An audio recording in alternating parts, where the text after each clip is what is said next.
Hello good morning dear student, Vidya Bharati senior secondary school के lecture में आपका फिर से वेलकम है। और जो अपना केमिस्ट्री का टॉपिक चल रहा था वो था एमीन्स, और एमीन्स की हमने आज फिजिकल प्रॉपर्टीज़ पढ़ी थी। ठीक है, इसके बाद में आज पढ़ेंगे हम क्या एमीन्स की बेसिसिटी, कि एमीन्स जो हैं किस प्रकार से अपनी चालकता रिप्रेजेंट करते हैं। तो आज का टॉपिक है बेटा अपना क्या, बेसिसिटी ऑफ एमीन्स, एमीन्स की चालकता। तो टॉपिक देखना बेटा, बड़ा इंपॉर्टेंट टॉपिक है बेसिसिटी। हाँ बेटा, आज का टॉपिक है basicity of amines, of amines. हाँ भाई, एमिनो के चार प्रकृति क्या है बेटा, आज एमिनो की क्षारकता, ये अपना टॉपिक है। तो सबसे पहले क्वेश्चन ये बनता है, जो एमीन्स होते हैं बेटा, क्या एमीन्स होती है वो क्षारीय प्रकृति की होती है, क्यों? सबसे पहला रीजन ये आता है, और बोर्ड एग्जाम में क्वेश्चन आ गया बेटा। कल के लेक्चर में हमने बताया था जो एमीन्स है अमोनिया की व्युत्पन्न यौगिक है बेटा। हमने क्या कहा, जितने भी एमीन्स हैं जैसे 1 डिग्री 2 डिग्री 3 डिग्री एमीन्स वगैरह हैं, सबके सब क्या हैं, हाँ जी, अमोनिया की व्युत्पन्न यौगिक है। अमोनिया के द्वारा हम क्या बनाते हैं, एमीन्स बनाते हैं। क्या बनाएंगे बेटा, एमीन्स बनाएंगे, कर सकते हैं। तो एमीन्स प्लस अमोनिया जो है आपके क्या है, क्षारीय प्रकृति के हैं, क्यों? बेटा हमने ये कहा है, पहले क्वेश्चन को समझने की कोशिश करना। ये अपना कौन है, अमोनिया, और अमोनिया के द्वारा हम क्या क्या बना सकते हैं, एल्किल एमीन 1 डिग्री एमीन है बेटा, हम क्या बना दें R2NH, ये क्या है 2 डिग्री एमीन है बेटा, और क्या लिखा R3N। अमोनिया के दौरान हमने 1 डिग्री 2 डिग्री 3 डिग्री एमीन्स का फॉर्मेशन किया है अमोनोलाइसिस रिएक्शन के दौरान, याद आ गया होगा जब हमने इनका निर्माण किया था। ठीक है, अब हमने कहा जो अमोनिया है और अमोनिया की व्युत्पन्न यौगिक है बेटा, सबके सब हाँ जी कौन सी प्रकृति के होते हैं बेटा, बेसिक नेचर के होते हैं, क्यों? सबसे पहला क्वेश्चन यही आ गया।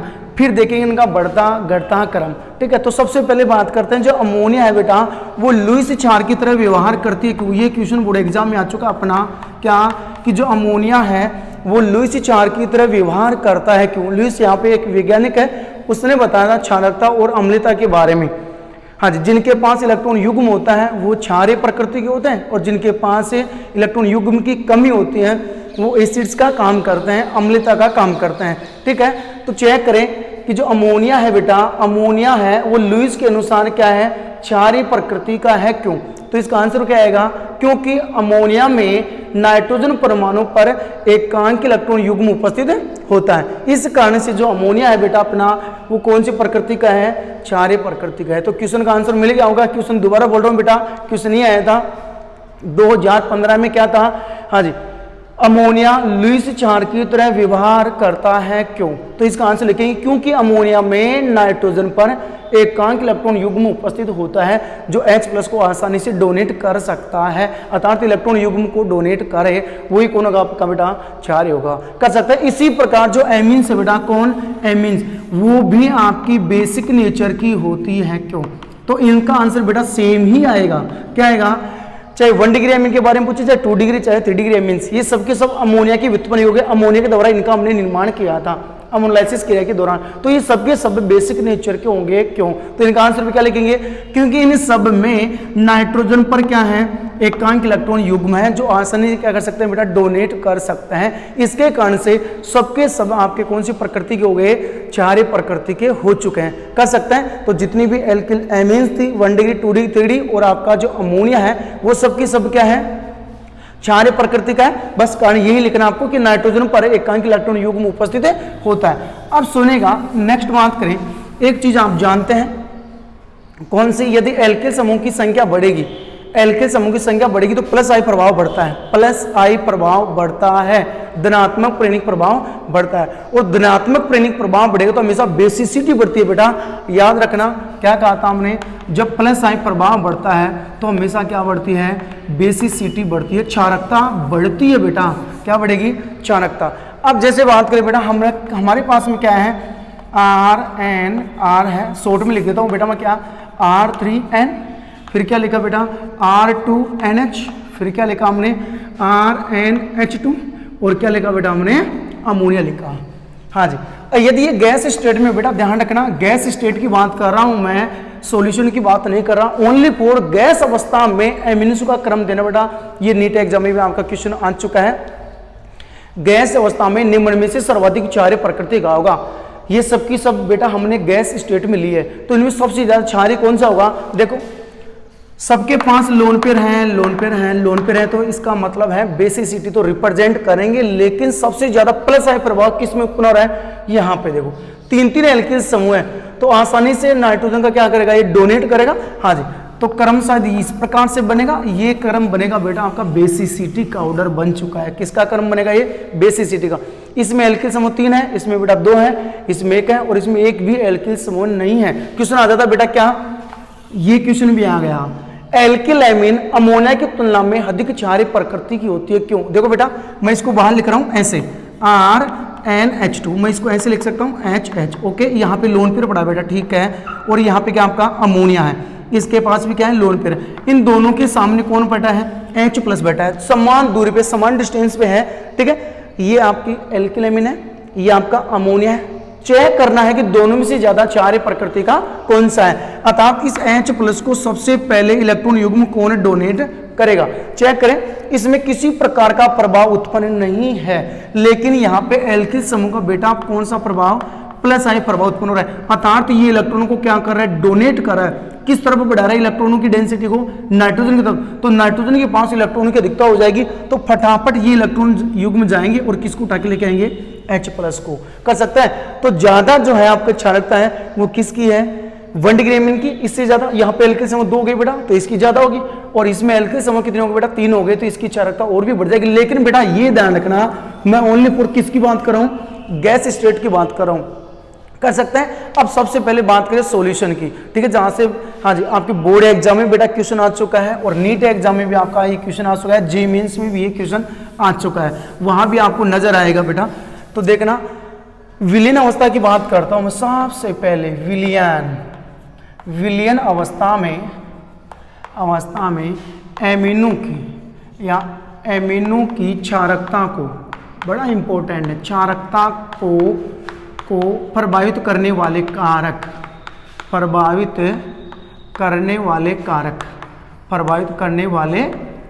ये अपना टॉपिक है बेटा।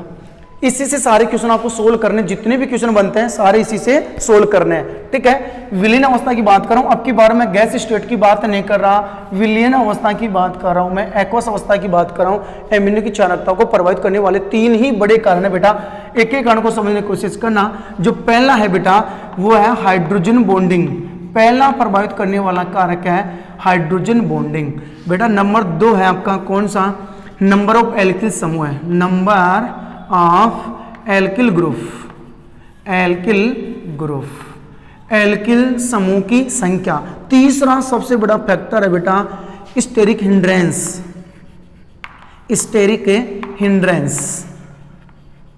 हाँ जी, ये तीसरा कारक है। तो एमिनो की क्षारकता को प्रभावित करने वाले बेटा 3 ही कारक हैं, और 3 ही कारक के अनुसार हमें जितनी भी एमीन्स आई, कितनी भी एमीन्स आई, सबकी क्षारकता को प्रदर्शित करना है इसी प्रकार से। अब देखो इसमें हम याद कर सकते हैं क्या, यदि हाइड्रोजन बॉन्डिंग की संख्या बढ़ेगी बेटा, सीधा शॉर्ट में बता रहे हैं आपको ताकि जल्दी से याद हो जाए, हाइड्रोजन बॉन्डिंग की संख्या बढ़ेगी बेटा एमीन्स में, तो क्या बढ़ने वाली है, बेसिसिटी इंक्रीज हो जाएगी बेटा, बड़ा इंपॉर्टेंट था। अब नेक्स्ट बात करूं क्या, यदि नंबर ऑफ एल्किल समूह है, यदि एल्किल समूह की संख्या बढ़ेगी तो भी बेसिसिटी बढ़ती है बेटा। क्या काम ने, नंबर ऑफ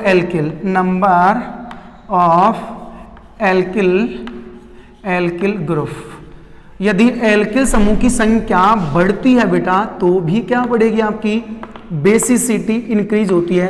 ये दूसरा ऑर्डर हो गया अपना बेटा, ये भी बड़ा इंपॉर्टेंट है। अब लेकिन स्टेरिक हिंड्रेंस का मतलब क्या हो जाएगा बेटा, यहाँ पे त्रिविम बाधा, यहां पे बोलेंगे इसको क्या, त्रिविम बाधा। अब सुनेगा, यदि स्टेरिक हिंड्रेंस, यदि त्रिविम बाधा बढ़ती है बेटा तो हमेशा बेसिसिटी बेटा क्या हो जाएगी, डिक्रीज। ये 3 बड़े इंपॉर्टेंट कारण बेटा, बहुत ही अच्छे पॉइंट अपना क्या कि विलीन अवस्था में एमिनो की क्षारकता को प्रभावित करने वाले 3 कारक, यदि 3 कारक याद हो गए बेटा, और याद भी हो गए होंगे क्योंकि बिल्कुल ही जी है, हाइड्रोजन बॉन्डिंग की संख्या बढ़ेगी तो हमेशा बेटा बेसिसिटी बढ़ती है, क्षारकता बढ़ानी है, ठीक है। नेक्स्ट बात करूं, नंबर ऑफ एल्किल ग्रुप, यदि एल्किल समूह की संख्या बढ़ेगी, क्योंकि एल्किल समूह सबको पता है बेटा प्लस आई प्रभाव दर्शाता है, कौन सा प्रभाव, प्लस आई, तो एल्किल समूह की संख्या बढ़ती है तो हमेशा क्षारकता इंक्रीज होती है, बढ़ती है, श्योर है, ठीक है। फिर नेक्स्ट क्या आता है आपका स्टेरिक हिंड्रेंस आता है, त्रिविम बाधा आती है, त्रिविम बाधा बढ़ेगी तो बेटा आपकी क्षारकता डिक्रीज हो जाएगी, कर सकते हैं। ये अपना था क्या, विलीन अवस्था में एमिनो की क्षारकताओं को प्रभावित करने वाले कारक, और इन्हीं कारकों के आधार पर आपको क्या देना है बेटा, क्षारकता का क्रम देना है। क्या देना है बेटा, क्षारकता का क्रम देना। इसके अलावा बेटा सिर्फ 2 लाइन और आपको याद रखनी होंगी, अभी मैं बता देता हूं। क्या, यदि मैथिल एमीन्स आ जाए बेटा, क्या काम ने, यदि मैथिल एमीन्स आ जाए, नोट में याद रखना बेटा, ये नोट आपके बोर्ड एग्जाम में बहुत बार आ चुका है, कंपटीशन में भी आ चुका है। मैथिल एमीन्स आ जाए तो आपको ट्रिक याद रखनी है 213। क्या याद रखना है बेटा आपको, 213। और यदि एथिल एमीन आ जाए बेटा, क्या आ जाए, एथिल एमीन्स आ जाए, तो बेटा 231 याद रखना आपको, कितना, 231। अब सुनेगा, Maithil amine 2 degree, 1 degree, 3 degree ऐसे बनाना है, तो क्या लिख सकता हूं मैं, CH3 का होल ट्वाइस NH, ये 2 डिग्री मैथिल एमीन है बेटा। अब 1 डिग्री बनाओ तो क्या लिख सकता हूं, CH3NH2 बेटा, ये 1 डिग्री हो गया। अब क्या बनाओ आप, 3 डिग्री, तो क्या लिखूं, CH3 का होल ट्वाइस N, ये हो गया। इसी प्रकार अब किस में लिखे, एथिल एमीन में, तो इसमें भी सबसे पहले 2 डिग्री आगे आ रहा है, C2H5 का होल ट्वाइस NH। अब क्या ले लो बेटा, 3 डिग्री, C2H5 का होल ट्वाइस N, ये 3 डिग्री एथिल एमीन, और आगे लास्ट में क्या है, C2H5NH2, ये 1 डिग्री है। इनमें क्रम ये देना बेटा, मैथिल एमीन में सबसे ज्यादा 2 डिग्री एमीन्स है, वो क्षारीय प्रकृति की होती है, और एथिल एमीन में भी क्या होती है, 2 डिग्री सबसे ज्यादा क्षारीय प्रकृति की होती है। इसमें कार्बन संख्या बेटा ज्यादा है ना, तो संख्या भी ज्यादा, 231। मैथिल एमीन में कार्बन संख्या कम होती है तो 213, अर्थात ये छोटा है मैथिल एमीन तो 213 याद रखना है, एथिल एमीन थोड़ा बड़ा है तो 231 याद रखना है। और आपको क्रम ये याद रखना है बेटा, ये क्रम।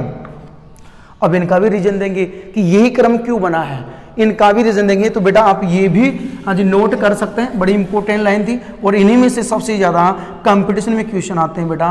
क्या, यदि मैथिल एमीन्स की क्षारकता का क्रम दे रखा हो तो आपको ये ऑर्डर याद रखना होगा, 213। कितना बेटा, 213। 2 डिग्री मैथिल एमीन की क्षारकता सबसे ज्यादा, फिर इससे कम 1 डिग्री, इससे कम 3 डिग्री की। फिर नेक्स्ट बात करें, एथिल एमीन में क्षारकता देखो सबसे ज्यादा 2 डिग्री की, इससे कम 3 डिग्री की, और इससे कम बेटा 1 डिग्री की है, ठीक है। इनके अलावा जितने भी क्वेश्चन बनते हैं बेटा आपको इनके अनुसार ही करने हैं। Hydrogen bonding, number of alkyl group, और तीसरा है आपका स्टेरिक हिंड्रेंस, त्रिविम बाधा। फिर इनके सामने ये चीज हमेशा याद रखेंगे, इनसे काम नहीं चलने वाला, इनसे कम चलने वाला है। पहला कौन सा आपका, यदि हाइड्रोजन बॉन्डिंग की संख्या बढ़ेगी, यदि हाइड्रोजन बॉन्डिंग की संख्या बढ़ेगी तो हमेशा क्या बढ़ेगी, आपकी क्षारकता बढ़ेगी।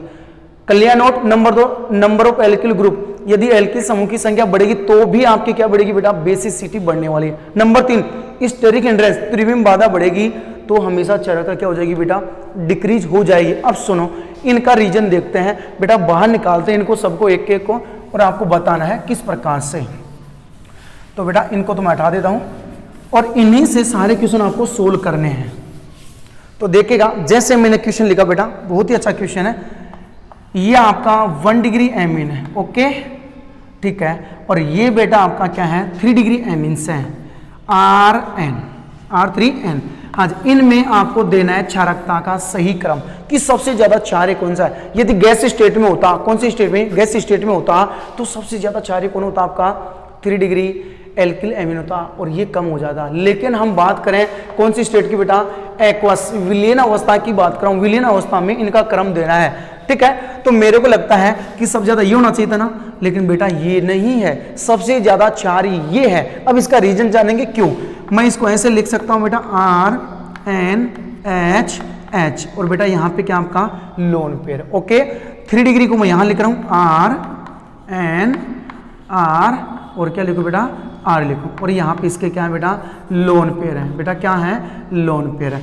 दोनों के पास में क्या पड़ा है, सामने H+ पड़ा है। हाँ जी, अब इनमें से देखते हैं कि जो सबसे पहले इलेक्ट्रॉन युग्म को डोनेट करेगा, इन दोनों में से जो सबसे पहले हाइड्रोजन को इलेक्ट्रॉन युग्म देगा वही सर्वाधिक क्या होगा, आपका बेसिक नेचर का होगा। अब चेक करते हैं, समान दूरी पे है तो दोनों में से पहले कौन सा देगा, सुनेगा बेटा, यहाँ पे एल्किल समूह का कौन सा प्रभाव, प्लस आई प्रभाव। ये बंदा इलेक्ट्रॉनों को नाइट्रोजन की ओर धकेल रहा है, ठीक है।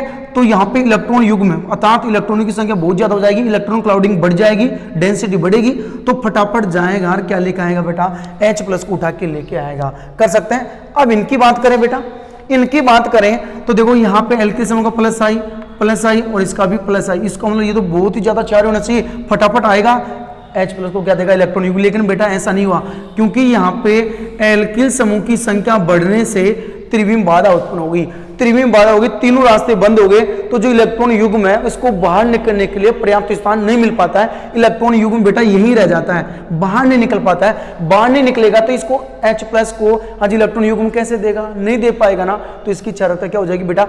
और इससे पहले ये क्या करेगा, इसको इलेक्ट्रॉन युग्म को आगे की ओर बढ़ाएगा, इलेक्ट्रॉन युग्म किसको लेके जाएगा, H+ को। लेकिन यहां से क्या उत्पन्न होगी बेटा, स्टेरिक हिंड्रेंस। फिर नेक्स्ट बात करो, इनमें से तीन में से कोई दो पक्ष एक बंदे के पास में होंगे तो ही उनकी बेसिसिटी ज्यादा होगी। तीन कारण बताएं, तीन कारण में से दो कारण एक पक्ष में होने चाहिए। जैसे इसके पक्ष में दो कारण होने चाहिए बेटा, इसके पक्ष में कितने कारण होने चाहिए, दो कारण होने चाहिए। अब देखो इसके पास में दो कारण कैसे हैं, सबसे पहले मैं ये रिप्रेजेंट कर देता हूं, जैसे आपका 1 डिग्री एमीन है ना बेटा, RNH, ये जल के साथ में क्या बनेगा बेटा, हाइड्रोजन बॉन्डिंग। देखो ये जल के साथ में ये हो गया जलकाणु, ठीक है, और ये हो गया जलकाणु H2। कर सकते हैं, दो दो हाइड्रोजन बॉन्डिंग बन रही बेटा, कितनी थी, दो दो। 3 डिग्री एमीन में एक भी हाइड्रोजन बॉन्डिंग नहीं बन रही बेटा, एक भी नहीं बन रही, एक भी हाइड्रोजन बॉन्डिंग नहीं बन रही, हाइड्रोजन है ही नहीं बेटा। ये ऑक्सीजन कम विद्युतनी के साथ में हाइड्रोजन बॉन्डिंग बनाता, कम विद्युतनी हाइड्रोजन था, लेकिन इसमें तो एल्किल समूह आ गए, एक भी हाइड्रोजन बॉन्डिंग नहीं बन रही। कर सकते हैं। अब दो पक्ष, हाँ जी, अतः दो कारक इसके पक्ष में होने चाहिए। नंबर 1, क्या हाइड्रोजन बॉन्डिंग की संख्या इसमें बढ़ रही है, दोनों में से ज्यादा हाइड्रोजन बॉन्डिंग की संख्या किस में बढ़ रही है बेटा, 1 डिग्री एमीन में। चेक कर सकते हैं, इसमें दो दो हाइड्रोजन बॉन्डिंग बनी है, लेकिन 3 डिग्री एमीन में हाइड्रोजन बॉन्डिंग का कोई तो सवाल ही नहीं है, सवाल ही नहीं, अर्थात क्योंकि यहाँ पे एल्किल समूह बेटा हाइड्रोजन है नहीं, तो हाइड्रोजन नहीं, तो हाइड्रोजन बॉन्डिंग कैसे बनेगी, नहीं बन पाएगी बेटा। एक कारण फेल हो गया, इसके पक्ष में एक कारण कौन सा आ गया, हाइड्रोजन बॉन्डिंग, इसमें हाइड्रोजन बॉन्डिंग बनी, इसमें नहीं बनी। दूसरा कारक नंबर ऑफ एल्किल ग्रुप, इसमें तो बेटा एल्किल समूह एक ही है और लेकिन इसमें एल्किल समूह कितने बेटा, 3। इसका मतलब 3 डिग्री जो एल्किल एमीन है उसमें एक कारक बन रहा है, कौन सा, इसके पक्ष में सिर्फ एक ही बंदा है, ये वाला एक ही बंदा इसके पक्ष में, लेकिन ये इसके पक्ष में से दूर चला गया बेटा। क्यों, क्योंकि स्टेरिक हिंड्रेंस अर्थात त्रिविम बाधा उत्पन्न होगी, इसमें किसी प्रकार की बाधा उत्पन्न नहीं है, इसमें किसी प्रकार की बाधा उत्पन्न नहीं है। तो सुनो, 1 डिग्री एमीन के पक्ष में कितने लोग आए, हाइड्रोजन बॉन्डिंग बनी थी, ओके, हाँ जी। एल्किल समूह की संख्या ठीक ठाक थी, ज्यादा नहीं थी, लेकिन स्टेरिक हिंड्रेंस ये है किस में उत्पन्न हो गई, एल्किल एमीन में। तो इसमें न तो क्या बनी, हाइड्रोजन बॉन्डिंग, ठीक है, और दूसरी चीज क्या उत्पन्न हो गई, हाँ जी, स्टेरिक हिंड्रेंस उत्पन्न हो गया। तो दो दो चीज की कमी होगी और इसमें दो दो चीज अवेलेबल हैं, तो दो कारक इसके पक्ष में आ चुके हैं बेटा। तो सबसे ज्यादा जो एमीन्स हैं वो किसकी होगी, 1 डिग्री एमीन की होगी, किससे ज्यादा, 3 डिग्री एमीन में। कर सकते हैं, दो दो बंदे इसके पक्ष में कौन कौन से, हाइड्रोजन बॉन्डिंग की संख्या इसमें ज्यादा है, ओके, इसमें त्रिविम बाधा भी उत्पन्न नहीं है, तो दो दो चीज इसके पक्ष में आ गई। और इसके पक्ष में एक ही चीज है, कौन सी, सिर्फ नंबर ऑफ एल्किल ग्रुप, सिर्फ एल्किल समूह की संख्या बड़ी है, सिर्फ एक ही लाइन इसके पक्ष में, बल्कि ये दो लाइन इसके पक्ष में बेटा, इसके पक्ष में। तो जो भी कारक और जितने भी कारक अर्थात कम से कम दो कारक एक के पास होंगे तो ही क्या होगा, सबसे ज्यादा क्षारीय होगा। यदि तीनों कारक ही हैं तो और भी अच्छी बात है बेटा, और भी ज्यादा क्षारीय प्रकृति का होगा, ठीक है। इस प्रकार से आपको नॉलेज निकालना है बेटा सारा का सारा। अब जैसे मैं कुछ एग्जाम्पल दे रहा हूं और आपको बताना है कि सबसे ज्यादा क्षारीय प्रकृति का कौन सा होगा, इतना सा बताना है। मैंने बेटा लिखा क्या, सुनेगा, एथिलेमिन लिखा बेटा, CH3NH2 लिखा, और लिखा मैंने बेटा क्या, अमोनिया लिखा है। मुझे इतना सा बताएगा कि इन दोनों में से ज्यादा क्षारीय प्रकृति का कौन सा है, एथिलेमिन है या फिर अमोनिया है। ये क्वेश्चन भी आ सकता है, एथिलेमिन अमोनिया की तुलना में अधिक क्षारीय प्रकृति का होता है, क्यों, कारण दीजिए। तो बेटा क्रम तो मैं लिख देता हूं, ये किसका क्रम हो जाएगा, हाँ जी, बेसिक नेचर का, बेसिसिटी का क्रम हो जाएगा। कर सकते हैं। अब ऐसा क्यों हुआ, समझने की कोशिश करना बेटा। मैं इसको ओपन कर रहा हूं, CH3 CH2 और क्या लिखूं बेटा, NH2 लिखूं, ये लोन पेयर है, ओके। और ये अपना कौन है बेटा, NH3 है। कौन है? NH3 है। अब चेक करो, एमीन्स में CH3 समूह का कौन सा प्रभाव बेटा? प्लस आई। इलेक्ट्रॉनों को धक्का मार रहा है, किसको दे रहा है? नाइट्रोजन को दे रहा है, बल्कि नाइट्रोजन के पास तो और पहले से इलेक्ट्रॉन पड़े हैं, ठीक है। इसमें किसी प्रकार का न तो प्लस आई और न ही माइनस आई उत्पन्न है, किसी प्रकार का प्रभाव उत्पन्न नहीं है। सिर्फ इसके पास इलेक्ट्रॉन युग्म के अलावा कुछ और नहीं देने के लिए, बल्कि इसमें ये जो आपका एल्किल समूह मोटिवेट कर रहा है किसको? NH2 समूह कि तू जा भाई, किसको लेके आ? H+ को लेके आ, तू जा, किसको लेके आ? H+ को लेके आ। लेकिन इसको मोटिवेट करने वाला बेटा एक भी प्लस आई समूह नहीं है, तो ये तो अपने हिसाब से जाएगा आराम से इसको उठाने के लिए। लेकिन ये बंदा सबसे पहले H+ को उठा के लेके आएगा बेटा। क्यों लेके आएगा? क्योंकि इसमें एथिल समूह इसको क्या कर रहा है? मोटिवेट कर रहा है, अर्थात कौन सा प्रभाव दर्शा रहा है बेटा?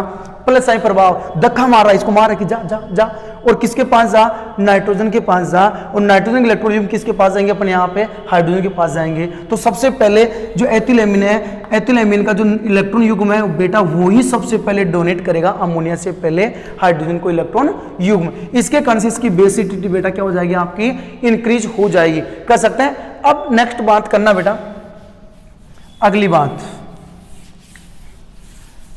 मैंने एग्जाम्पल लिखा ये वाला, कौन सा बेटा? देखना, हमने एग्जाम्पल लिखा है C2H5N C2H5, 3 डिग्री एमीन है बेटा ये C2H5, ठीक है। और हमने लिखा है क्या? CH3NH2। अब इन दोनों में से बताना आपको कि सबसे ज्यादा क्षारीय प्रकृति का कौन सा है? टर्सरी एथिल एमीन है 3 डिग्री है, और ये क्या आपका मेथिल एमीन है 1 डिग्री एमीन। दोनों में से ज्यादा क्षारीय प्रकृति का कौन है ये आपको बताने हैं। मैंने अभी बताया था इनमें से कोई 2 लाइन एक के लिए जो अवेलेबल होगी वही सबसे ज्यादा क्षारीय प्रकृति का होता। चेक करते हैं। सबसे पहले इसके पक्ष में कितने लोग खड़े हो सकते हैं? चेक करो, इसके पक्ष में इनमें से कौन कौन से लोग हैं जो इसके पक्ष में आ सकते हैं? देखो बेटा ये तो बिल्कुल भी नहीं आएगा। देखो क्या उत्पन्न हो गया यहाँ पे? स्टेरिक हिंड्रेंस, ये तो इसके पक्ष में नहीं है। त्रिविम बाधा उत्पन्न हो गई बेटा, ठीक है। हाइड्रोजन बॉन्डिंग, ओहो, इसमें एक भी हाइड्रोजन बॉन्डिंग नहीं बनेगी बेटा, एक भी हाइड्रोजन बॉन्डिंग नहीं बनेगी। तो ये 2 बंदे तो इसके पक्ष में है ही नहीं, इसके फेवर में ही नहीं है। हाँ जी, ये लाइन इसके फेवर में बेटा मैं कह सकता हूं। नंबर ऑफ एल्किल समूह है, एल्किल समूह संख्या देखो 1 2 3 एल्किल समूह संख्या यहाँ पे बढ़ गई बेटा, और एल्किल समूह की संख्या बढ़ गई तो हाँ जी क्षारकता बढ़ती है। लेकिन बेटा एक लाइन से मतलब नहीं निकलेगा, कम से कम इसके फेवर में 2 कारक होने चाहिए। कितने कारक बेटा? 2 कारक। जब इसके फेवर में कम से कम 2 कारक होंगे तो इसकी क्षारकता क्या होगी? बहुत ज्यादा होगी बेटा। कर सकते हैं, बहुत आसान क्वेश्चन था। तो ये भी देखो, एक तो क्या क्या बना सकता है? हाइड्रोजन बॉन्डिंग बेटा, देखो हाइड्रोजन बॉन्डिंग कितनी बना सकता है? 2 हाइड्रोजन है ना, तो 2 हाइड्रोजन बॉन्डिंग बना सकता है। ओके हाँ जी बेटा, इसमें प्लस आई प्रभाव भी है। प्लस आई प्रभाव CH3 का कौन सा बेटा? प्लस आई प्रभाव है। दोनों चीजें अवेलेबल है।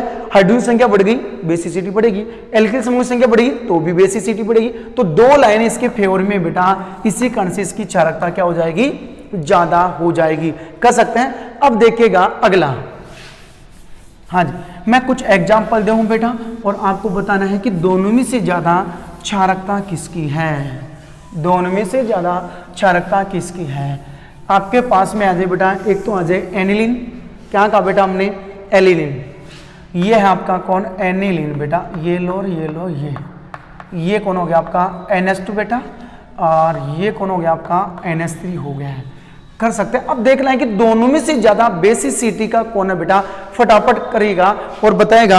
हाँ जी, दोनों में से ज्यादा क्षारीय प्रकृति का कौन है? दोनों में से ज्यादा क्षारीय प्रकृति का कौन सा है ये आपको बताना है कि एनिलीन कौन बेटा, एनिलीन ज्यादा क्षारीय है या फिर आपका अमोनिया, ये आपको आंसर बताना है बेटा। फटाफट आंसर दीजिएगा कि दोनों में से ज्यादा हाँ जी क्षारीय प्रकृति का कौन सा है, एनिलीन है या अमोनिया है तो क्यों है? तो बेटा कौन सा आंसर आएगा इसमें? हाँ जी, अमोनिया सबसे ज्यादा बेसिक नेचर का है एनिलीन की तुलना में। कारण बेटा कारण सुनो, लोन पेयर तो दोनों के पास में दोनों क्षारीय हो सकते हैं। यहां पे मान ले एग्जांपल देखिए बता रहा हूं बेटा, H+ बेटा है, इसको सबसे पहले इलेक्ट्रॉन युग्म अमोनिया देगा या एनिलीन देगी, ये चेक करें। तो बेटा मेरे को लगता है इसमें जो ये सबसे पहले जाएगा। क्यों जाएगा? क्योंकि इसके इलेक्ट्रॉन युग्म तो बेटा इसके पास नहीं जाकर इसकी मां बैठी है कौन? एनिलीन। एनिलीन में कौन बेटा? फेनिल समूह है। और सबको पता है जो फेनिल समूह बेटा इसका कौन सा प्रभाव होता है? माइनस आई। इलेक्ट्रॉनों को अपनी ओर खींचेगी बेटा, इलेक्ट्रॉनों को अपनी ओर खींचेगी, अर्थात इलेक्ट्रॉन युग्म यहां आएगा बेटा। देखो यहां जाने के बजाय यहां जी इसकी मां बोलती है कौन? फेनिल की बेटा ना गंदा काम, H+ के पास नहीं जाना है, तू मेरे पास आ बेटा, मेरे पास आ। तो इसको नीचे की ओर खींचती है माइनस आई प्रवाह। हाँ जी, फेनिल समूह का ये इधर आएगा। ठीक है, तो इसका मतलब ये तो रेजोनेंस में भाग ले रहा है, इसको भूल गया। तब तक तो NH+ NH3 हाँ जी इसको क्या दे चुका होगा? इलेक्ट्रॉन युग्म दे चुका होगा। तो इसकी बेसिसिटी क्या होगी बेटा? बढ़ गई, क्योंकि एनिलीन में हाँ जी फेनिल समूह का कौन सा प्रभाव? माइनस आई प्रभाव। इसके कारण से इसके इलेक्ट्रॉन युग्म है वो तो रेजोनेंस में भाग लेने लग जाते हैं। इसके कारण से इसकी क्षारकता डिक्रीज बेटा। इसकी बात करें, इसकी क्षारकता इंक्रीज होगी बेटा, क्योंकि इसके पास किसी प्रकार का प्रभाव नहीं है, न तो इसको रोकने वाला, न इसको टोकने वाला, न तो माइनस आई प्रभाव, न प्लस आई प्रभाव। सीधा किसको क्या देगा? H+ को हाइड्रोजन ये इलेक्ट्रॉन युग्म डोनेट करेगा। तो इसकी बेसिसिटी ज्यादा हो गई, कर सकते हैं। तो एनिलीन की बेसिसिटी डिक्रीज और अमोनिया की बेसिसिटी क्या हो जाएगी? इंक्रीज हो जाएगी। अब नेक्स्ट बात करूं, एक तो होता है बेटा एनिलीन, एक होता है एनिलीनियम आयन। क्या कहा हमने? एक होता है, सुनेगा हमने क्या कहा? एनिलीन बेटा, एनिलीन। ये आपका कौन है? एनिलीन। ओके, और ये आपका है anilinium ion, anilinium ion NH3+, यह है लीनियम आयन, कर सकते हैं। और बेटा ये कौन आपका? एनिलीन है। अब मैं पूछूं कि दोनों में से ज्यादा हाँ जी बेसिक नेचर का कौन सा है? फटाफट आंसर बता सकते हैं, सोच ले बेटा आपने कि कौन सा सबसे ज्यादा हाँ जी इसमें क्षारीय प्रकृति का है। एक तो आपका एनिलीनियम आयन और दूसरा कौन सा आपका? एनिलीन है। ठीक है, एनिलीन है। दोनों के पास में इलेक्ट्रॉन युग्म नहीं है, सिर्फ किसके पास में बेटा? एनिलीन के पास में है। इसके पास में इलेक्ट्रॉन युग्म नहीं है, तो बेटा ये तो देने की कोशिश करेगा ना इसको, क्योंकि इसके पास तो इलेक्ट्रॉन युग्म नहीं है। हाँ जी, ये रेजोनेंस कर करा के वापस आ जाएगा और किसको इलेक्ट्रॉन युग्म दे देगा बेटा? H+ को, बल्कि इसके पास तो इलेक्ट्रॉन युग्म है ही नहीं देने के लिए। और इसमें दूसरा खाना और बता दूं आपको, हाँ जी इसमें जब रेजोनेंस होता है तो बेटा सिर्फ 2 ही अनुनादी संरचनाएं बनती है। इसमें कितनी अनुनादी संरचनाएं बनेगी बेटा? 2 ही अनुनादी संरचनाएं बनेगी। जैसे हम इससे बनाएं तो अगली क्या बन जाएगी बेटा? चेक करो, ऊपर कौन है? ऐसे कैसे?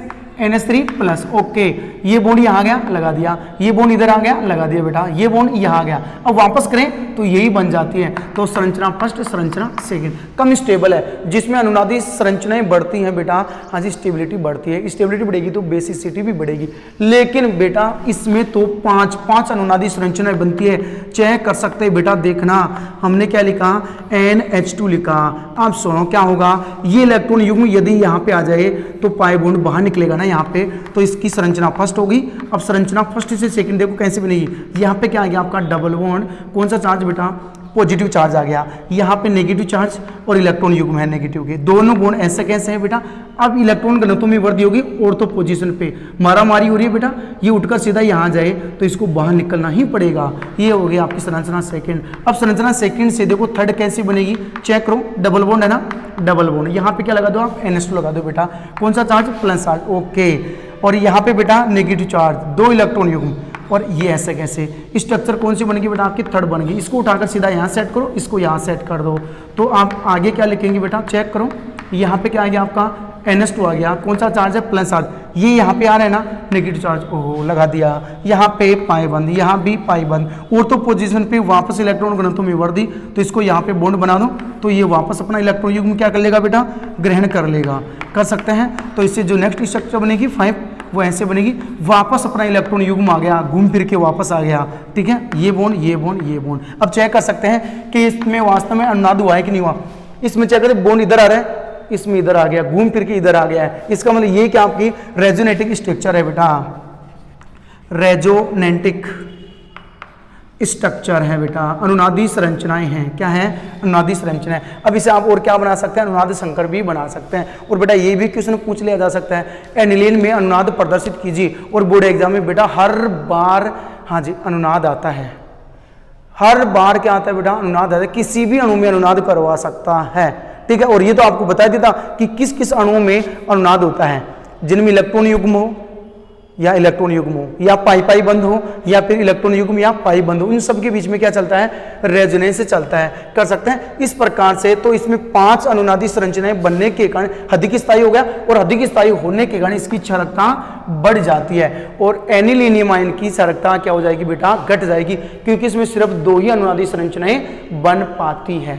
ठीक है, ये हो गया अपना। अब आपके लिए लास्ट क्वेश्चन दे रहा हूं बेटा, और आपको क्षारकता का सही क्रम बताना है, क्षारकता का सही क्रम देना है।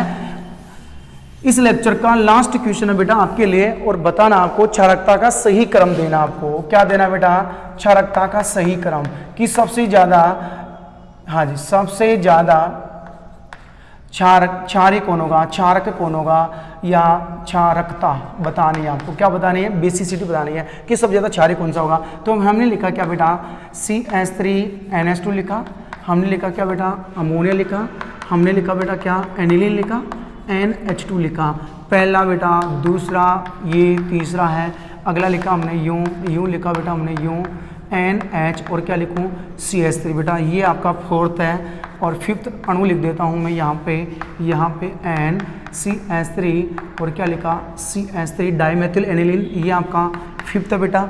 6वां लिखा हमने, ये लिखा है ये NH, और एक फेनिल इधर जोड़ दिया बेटा, ये हो गया, ये आपका 6वां हो गया है।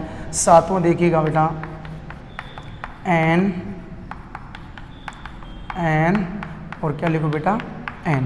हाँ जी, इनमें बताना है सबसे ज्यादा क्षारीय प्रकृति का कौन सा है, और क्षारकता का क्या देना बेटा आपको, घटता क्रम देना है। क्षारकता का आपको, हाँ जी, कौन सा क्रम देना है, घटता क्रम देना है। और इसमें बताना है कि सबसे ज्यादा क्षारीय कौन सा है। फिलहाल ये भी सोच सकते हैं बेटा कि इनमें सबसे ज्यादा क्षारीय कौन सा है, लेकिन ये ध्यान रखना जो फेनिल समूह बेटा, कौन सा समूह है, फेनिल समूह माइनस I प्रभाव दर्शाता है। इनके पास इलेक्ट्रॉन पड़े हैं बेटा, ये तो सबसे कम क्षारीय होगा ये वाला, क्यों, फेनिल समूह माइनस प्रभाव, फेनिल समूह माइनस I प्रभाव, फेनिल समूह माइनस I प्रभाव, ये इसके साथ रेजोनेंस करेगा वापस आगे, फिर ये इसके साथ रेजोनेंस करेगा, फिर इसके साथ, इसमें बहुत ही ज्यादा टाइम लग गया, और इसमें अनुनादी संरचना बहुत ही ज्यादा होगी, इसकी क्षारकता तो बहुत ही कम होगी। ठीक है, तो इस प्रकार से आपको ये ऑर्डर बनाने हैं, क्षारकता का सही क्रम देना है, घटता क्रम आपको बनाना है। ठीक है, तो आज के लेक्चर में इतना ही पढ़ेंगे। Thank you.